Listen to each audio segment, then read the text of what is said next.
옛날 얘기를 하나 하려고 합니다. 지금으로부터 약 2500년 전에 중국의 춘추 시대에 나라가 참 많이 새롭게 생겨났다가 지고 꽃이 피었다가 시드는 것처럼, 그래서 춘추 시대라고 그러나 봐요. 그때 제나라라는 그런 조그만 나라가 있었는데 거기에 한 여자가 살고 있었습니다.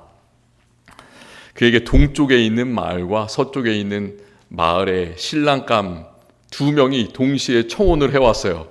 참 좋은 일이잖아요. 고를 수 있습니다. 그 동쪽 마을 신랑감 어떤 사람일까요? 동쪽 마을 신랑감은 집안은 아주 부유해요. 그런데 흠이 있죠. 아주 못생긴 추남입니다. 그리고 서쪽에 있는 신랑감은 반대인 거죠.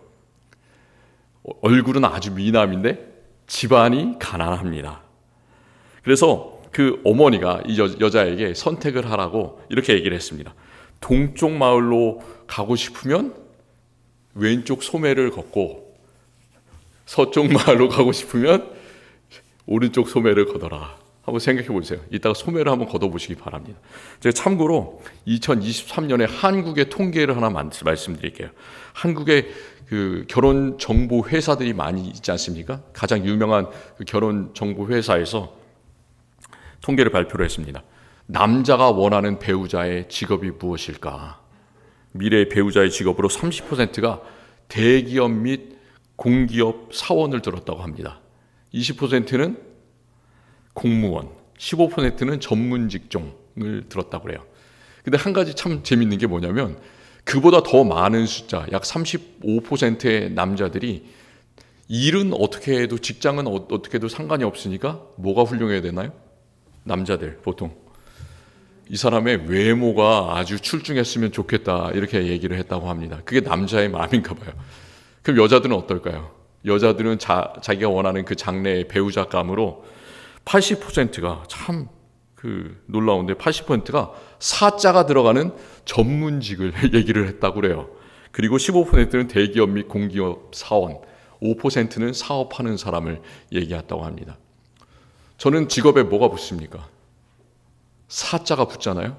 근데 그 통계 순위에 사자가 이렇게 나오는데 목사, 전도사는 찾아볼 수가 없어요. 참 안타까웠습니다. 이런 통계에 따르면 그 최근에 한국 사람들은 남자는 여자의 외모를 중시하고요, 여자는 남자의 능력, 직업 이런 것들을 중시하는 그런 모습을 보여줍니다. 옛날 얘기로 돌아볼게요. 옛날에 그 중국에 있었던 제나라의 그 여자, 누구를 선택했을까요? 요즘 기준으로 하면 부유하지만 좀 못생긴 동쪽 남자를 선택하기 위해서 왼쪽 소매를 이렇게 걷어 올렸을 것 같습니다. 한번 소매를 걷어 올려 보실래요? 나는 직업이 중요하다, 왼쪽 소매. 그리고 나는 얼굴이 중요하다, 오른쪽 소매. 한번 걷어 보세요. 한번 해보세요. 제 왼쪽 소매를 당당히 거두시는 분이 저희 한 분 계시는데, 물론 그럴 수가 있습니다. 이 여자는 어떻게 했을까요? 이 제나라의 여자는 참 당황스럽게도 이쪽 소매도 걷고 이쪽 소매도 걷었다고 그래요. 그래서 손을 번쩍 이렇게 들어 올렸다고 합니다. 엄마가 깜짝 놀랐어요. 그래가지고 물어봤습니다. 왜 그 두 소매를 다 걷어 올리냐 했더니 이 여자가 하는 말 뭐라고 그랬을까요? 동쪽 집에 가서는 밥을 먹고 서쪽 집에 가서는 잠을 자고 싶습니다. 이렇게 대답을 했다고 합니다. 그래서 이 말에서 어떤 그 고사성어가 생겼냐면 동가식 서가숙이라는 그런 말이 생겼다고 합니다.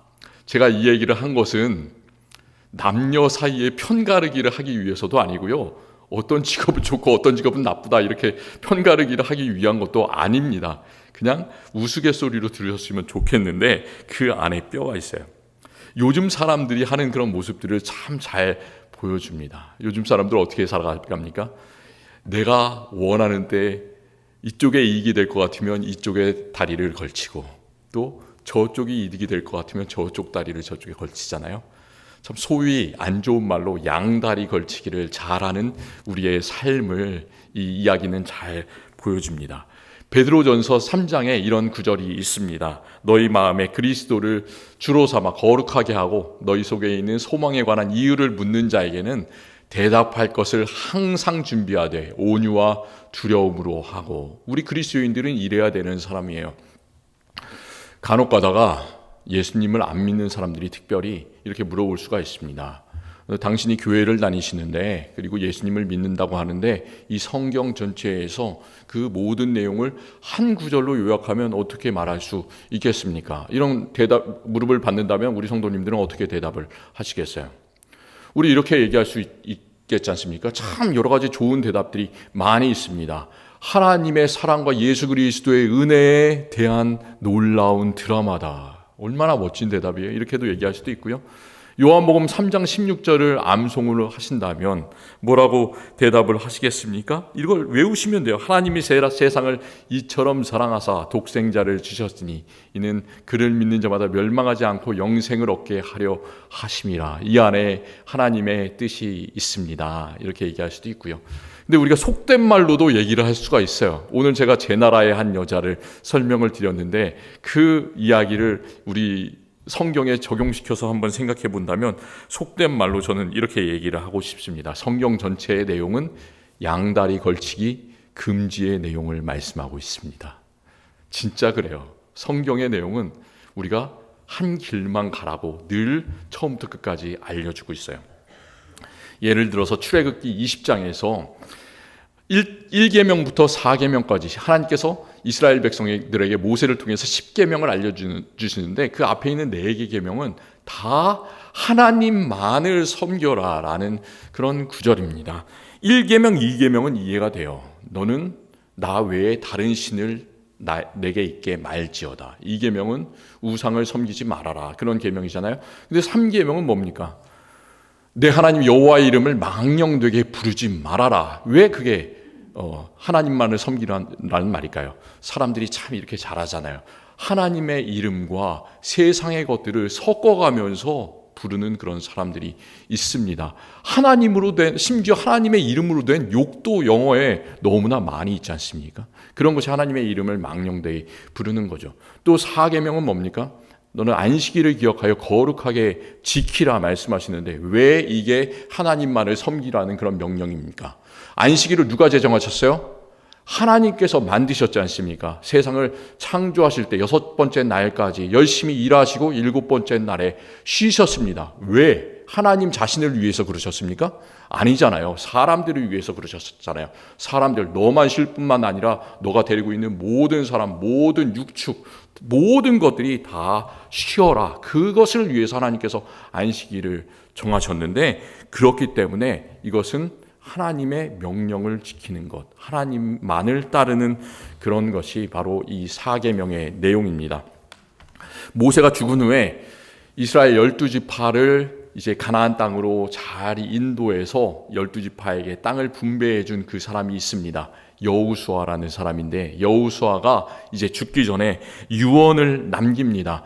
유언을 이런 말을 남겼어요. 오직 하나님만을 섬겨라는 그런 유언이에요. 만일 여호와를 섬기는 것이 너희에게 좋지 않게 보이거든 너희 조상들이 강 저쪽에서 섬기던 신들이든지 또는 너희가 거주하는 땅에 있는 아모리 족속의 신들이든지 너희가 섬길 자를 오늘 택하라. 오늘 나와 내 집은 여호와를 섬기겠노라. 너희는 택하라라는 거예요. 가나안 땅에 있는 많은 이방 신들을 택할지 아니면 하나님만을 택할지 바로 우리 앞에 그 길이 놓여져 있는 거죠.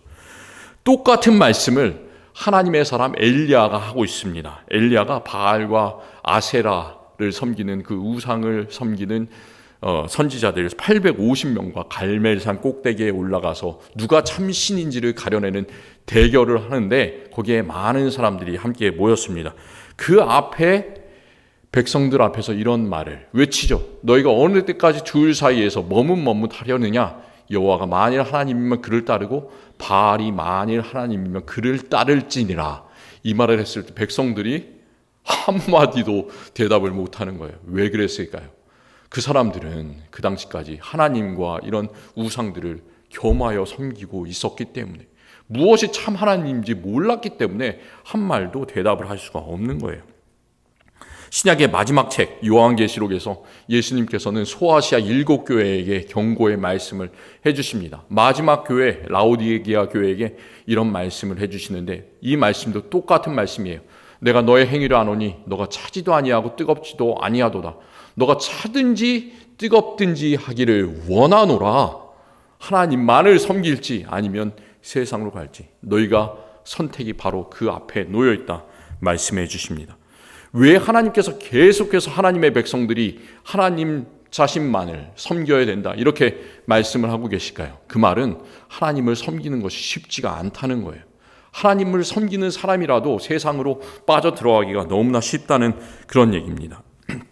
우리는 잘 알고 있어요. 하나님만이 세상을 만드셨다, 구원하셨다. 그리고 지금도 우리를 지키시고 보호하신다라는 그 사실을 너무나 잘 알고 있는데도 불구하고 많은 사람들은 당장 하나님은 눈에 보이지 않기 때문에 내 눈앞에 보이는 그 이득을 쫓아가기에 참 급급한 불쌍한 사람들입니다.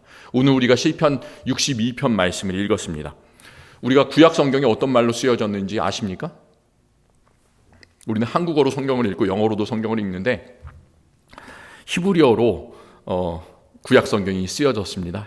그리고 신약 성경 헬라어로 쓰여졌고요.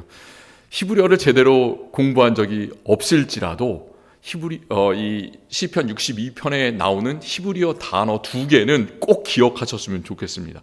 기억하셔서 이것을 삶에 적용시키셨으면 좋겠습니다. 억지로라도 이 2 단어를 한번 외워보시기를 권합니다. 우리가 읽은 말씀 9절에는 이런 구절이 있어요. 참 슬픈 구절이죠. 아 슬프도다. 사람은 입김이며 인생도 속임수이니 저울에 달면 그들은 입김보다 가벼우리로다. 그렇지 않습니까? 여기서 시편 기자가 사람의 인생을 참 한탄합니다. 그렇잖아요. 입김이라는 단어, 입김, 그게 히브리어로는 무슨 단어인가? 헤벨이라는 단어예요. 헤벨. 제가 전에 한번 말씀드린 적이 있는 것 같은데 이 헤벨이라는 히브리어 단어를 기억하기가 어렵기 때문에 한국말 비슷한 걸로 한번 기억을 해보세요. 해벌레 이렇게 기억을 해보시기 바랍니다. 해벌레. 좋은 단어는 아닌데 해벌레란 그 한국말이 좋은 뜻일까요? 나쁜 뜻일까요? 겉으로 보기에는 이게 참 좋아요. 왜냐하면 우리가 이런 게 해벌레잖아요. 한번 우리 이렇게 해봤으면 좋겠는데요. 해벌레한 표정을 한번 지어보십시오.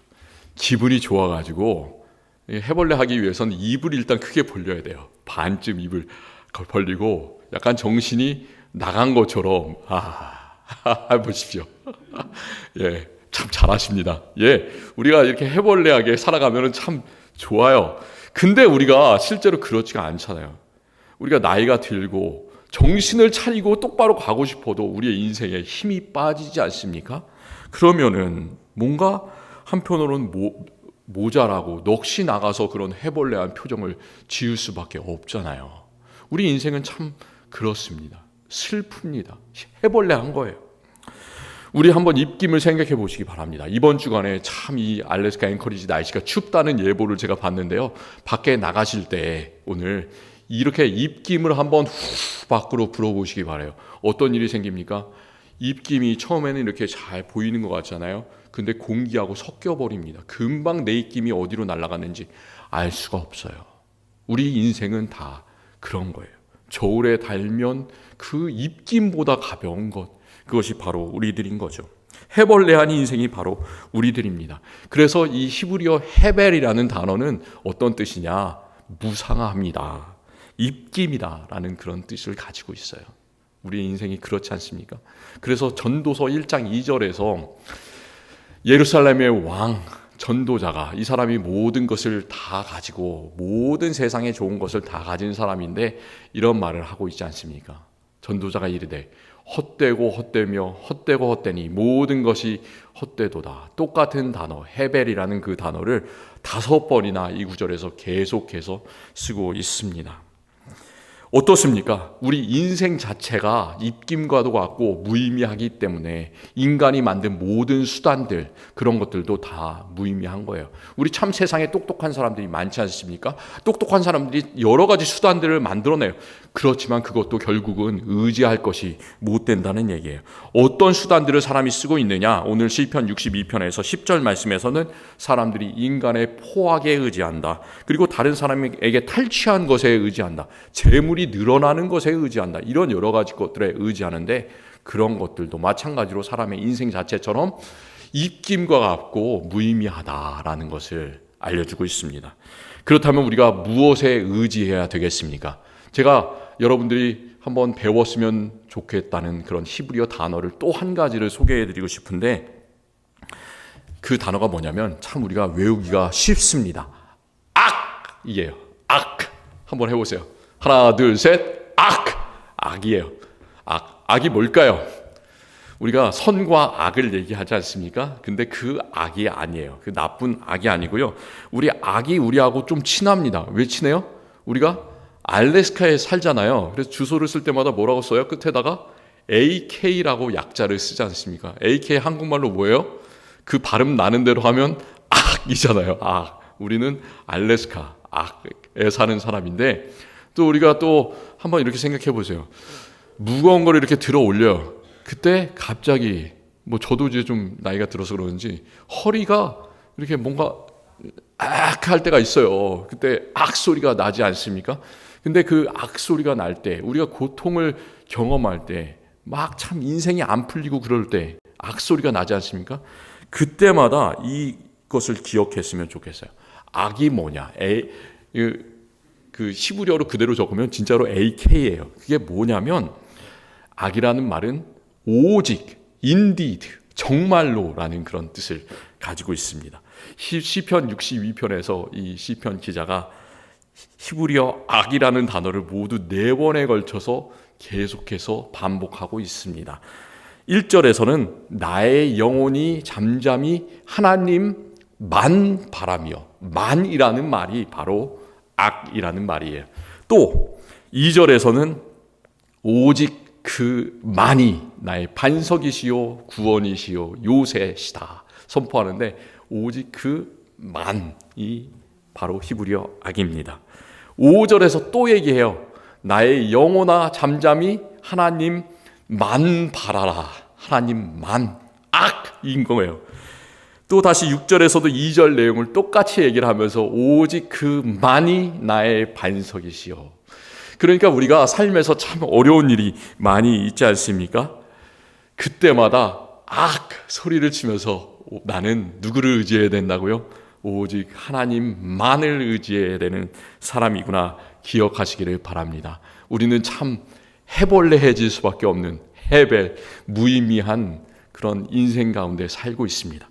그렇지만 바람과 같고 인생과 입김과 같은 그런 세상이지만, 인간의 수단에 의지하지 마시고 꼭 하나님만을 의지하시기를 바랍니다. 근데 실제로 우리가 세상을 살아갈 때는 우리가 그렇게 하기가 어려운 경우가 참 많이 있습니다. 왜 그럴까요? 왜 하나님만을 의지하기가 어려울까요? 우리가 너무나 바빠요. 그렇지 않아요? 젊은이들은, 공부하는 친구들은 공부하느라 바쁘고요. 또 이제 기성세대들은 일해서 가족들을 부양하느라고 바쁘고요. 또 은퇴한 다음에도 뭔가 바쁩니다. 은퇴한 다음에도 가족들 걱정해야 되느라고 바쁘고요. 내 인생이 얼마 안 남았다고 생각하면 또 그것들을 걱정해야 되느라고 바쁘고요. 항상 바쁩니다.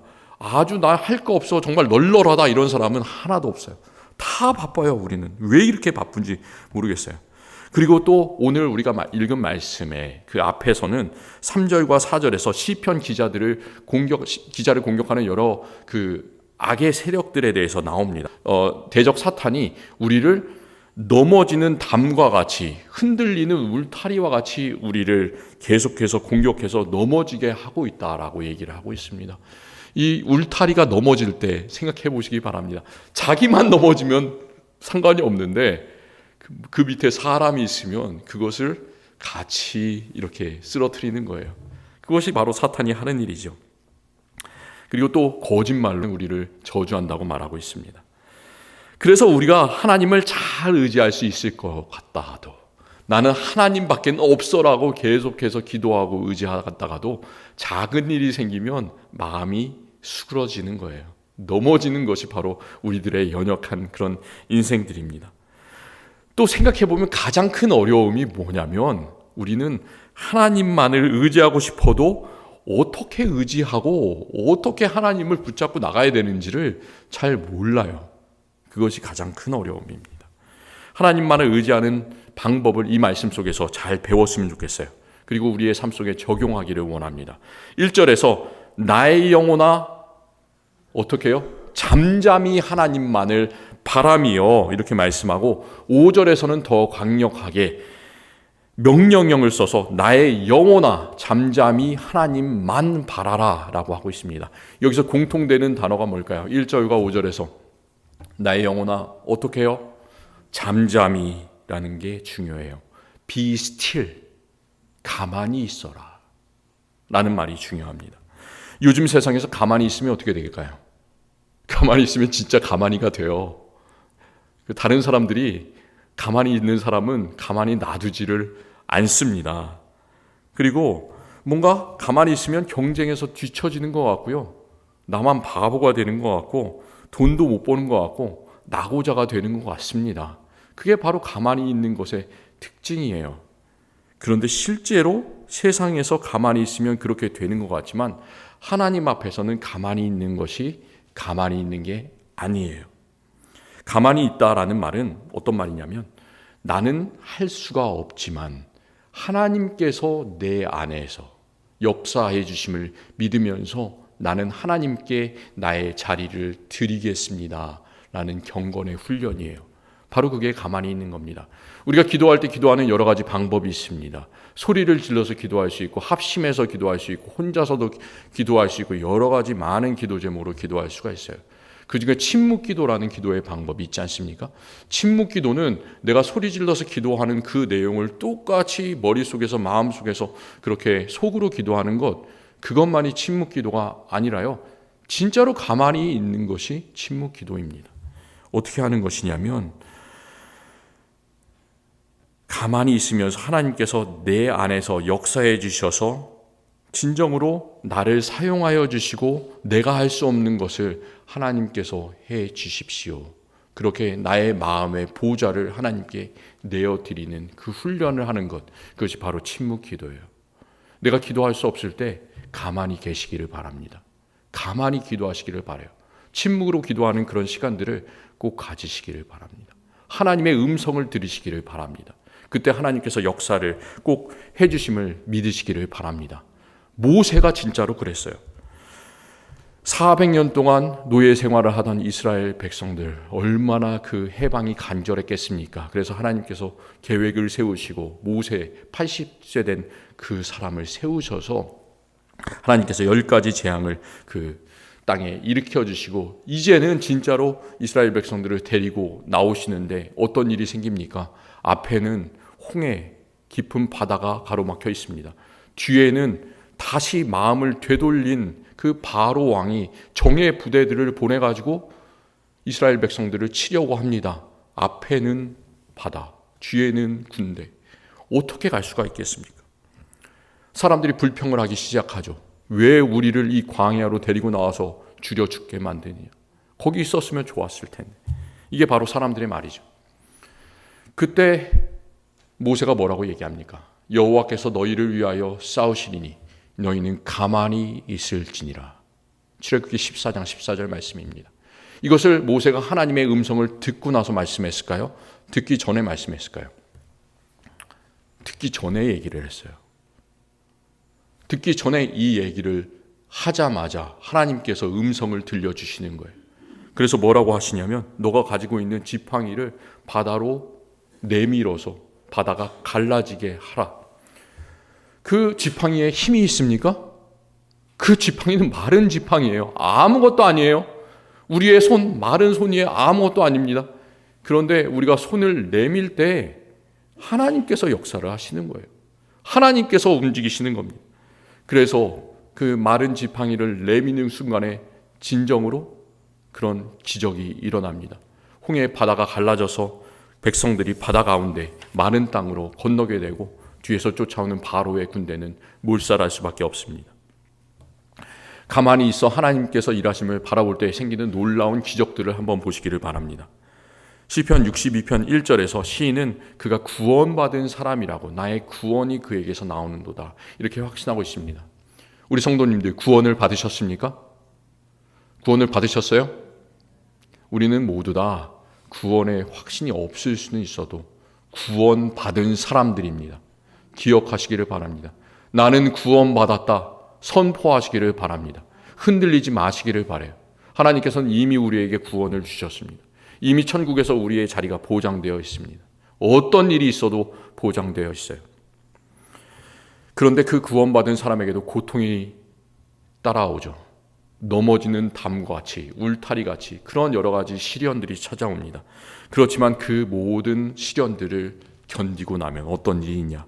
5절에서 잠잠히 하나님만을 바랄 때 나의 구원이라고 얘기하지 않고 여기서는 무릇 나의 소망이 그로부터 나오는도다 말하고 있습니다. 이제는 구원의 확신뿐만이 아니라 하나님께서 보여주시는 소망을 그가 보고 있습니다. 어떤 소망이 있습니까? 나는 병이 들었는데 하나님께서 그 병을 낫게 해주시는 소망이 있습니다. 나는 마음이 상했는데 하나님께서 치유해 주시는 소망이 있습니다. 나는 천국에 갈지 안 갈지 지금은 잘 모르겠는데 천국에 내 자리가 보장되어 있는 그 소망을 내가 믿습니다. 부활의 소망을 믿습니다. 그런 놀라운 소망들을 우리 성도님들 다 꼭 가지시기를 바랍니다. 그리고 이제는 나를 얘기를 했어요. 나에게 구원이 있다, 나에게 소망이 있다. 7절까지 그렇게 얘기를 했는데 8절에서는 이제는 나에 대해서 얘기를 하는 것이 아니에요. 이제는 모든 이스라엘의 백성들의 손을 붙잡고 이 시편 기자가 함께 나가기를 원하는 거예요. 백성들아 시시로 그를 의지하고 그의 앞에 마음을 토하라. 마음을 토하면 어떻게 됩니까? 마음을 다 드리라는 거예요. 하나님만 의지하라는 거예요. 하나님은 우리의 피난처시로다. 나의 피난처, 나의 요새, 나의 산성뿐만이 아니라 우리의 피난처요, 요새요, 산성이 되시는 하나님 믿으시기를 바랍니다. 하나님은 이렇게 우리가 다 같이 형제, 자매, 성도로서 같이 나가기를 원하고 계세요. 하나님은 우리가 함께 교회의 피난처가 되시는 우리 주님만을 의지하기를 원하고 계십니다. 우리 같은 마음을 품기를 원합니다. 이스라엘 남쪽으로 내려가면 사해라는 바다가 있다고 그래요. 그 사해가 참 재밌는 게 이 갈릴리 호수, 너무 크기 때문에 갈릴리 바다라고 불리는데 요단강을 거쳐서 이렇게 물이 구불구불 내려옵니다. 근데 그 물이 사해에 다 고여요. 사해는 영어로는 말 그대로 죽은 바다, 데드시라고 불리는데 왜 그러냐면 그 앞에까지는 물이 흘러 내려왔는데 이 사해를 딱 만나는 순간 그 남쪽으로 더 이상 내려가는 강이 없는 거예요. 다 사해에 고입니다.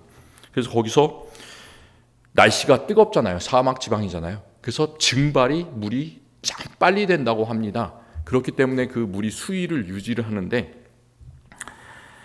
그렇기 때문에 어떤 일이 일어날까요? 소금기가 아주 높아지게 되는 거예요. 거기 미네랄, 광물질 이런 것만 남고 물은 다 이렇게 증발을 서서히 하게 되는 거죠. 혹시 그래서 그런 영상 보셨는지 모르겠어요. 제가 수영을 잘 못하는데 그 사해에서는 수영을 못하는 사람도 어떻게 하면 뜬다고요? 이렇게 뒤로 누워있으면 뜨는 거예요. 그런 영상들이 있습니다. 참 수영 못하는 사람들에게 아주 기가 막힌 수영의 장소가 되겠죠. 그렇다면 그게 위험할까요? 위험하지 않을까요? 이 사해에서 수영하는 건 전혀 위험하지 않을 것 같아요. 아주 즐거울 것 같습니다. 근데 이 사해에 수영을 할 때 하나의 그 규칙이 있다고 합니다. 수영할 때 꼭 지켜야 되는 수칙. 뭘까요? 안전 수칙이에요. 그게 뭐냐면 절대로 헤엄을 치면 안 된다라는 수칙이 있다고 합니다. 왜 그럴까요? 예, 사람이 수영을 하다 보면 겁이 나잖아요. 그래서 가만히 뒤로 누워있으면 괜찮은데 물에 빠질까 봐 허우적거리고 손을 막 이렇게 펼치게 되면 그 물이 튀기게 되지 않습니까? 나에게도 튀고 그 옆에 같이 있는 사람에게도 물이 튀겨요. 그렇다면 그 물이 눈으로 들어가게 됩니다. 근데 이 물은 아주 미네랄을 많이 함유한 그런 물이기 때문에 아주 짜고 그리고 또 별로 좋지가 않다고 합니다. 몹시 쓰라리고 아프다고 그래요. 눈을 상하게 된다고 그렇게 얘기를 합니다. 그렇기 때문에 수영을 할 때는 허우적거리지 말고 꼭 그냥 들어 누워 있어라. 가만히 있어라. 그게 바로 수영의 법칙입니다. 우리가 살아가는데도 아주 중요한 법칙이 있습니다. 그것은 나의 힘에 의지하는 것이 아니라 무의미한 나의 삶에 의지하는 것이 아니라 나의 수단에 의지하는 것이 아니라 오직 하나님만, 우리가 악소리가 날 때마다 하나님만 의지하는 것, 그것이 놀라운 법칙입니다. 우리 삶에 참 많은 일들이 일어나지만 그 가운데 힘들 때마다, 악소리 날 때마다 하나님만 의지하시기를 바랍니다. 그때 하나님께서 우리에게 행하시는 놀라운 새 일을 바라보며 감사하는 우리 모두가 되기를 간절히 원합니다. 기도하겠습니다. 하나님 참 감사합니다. 우리의 인간은 미련해서 돈에 의지하고 다른 사람에게 탈취한 재물에 의지하고 나의 이름에 의지하고 권력에 의지합니다. 그렇지만 우리의 인생 얼마나 짧습니까? 전혀 의지할 것이 못 됩니다. 하나님께서 이 세상을 만드시고 구원하여 주셨으니 오직 우리를 만드시고 우리를 보호하시는 우리의 피난처 되시는 하나님께만 의지하게 하여 주시옵소서. 어떻게 하나님을 섬겨야 되는지 우리에게 방법을 알게 하여 주시옵소서. 우리가 하나님에 대해서 모를 때 더욱더 기도하게 하시고 침묵으로 기도하게 하시고 그래서 우리 안에서 역사하시는 하나님의 뜻을 알고 따라가게 하여 주시옵소서. 예수 그리스도의 이름으로 기도합니다. 아멘.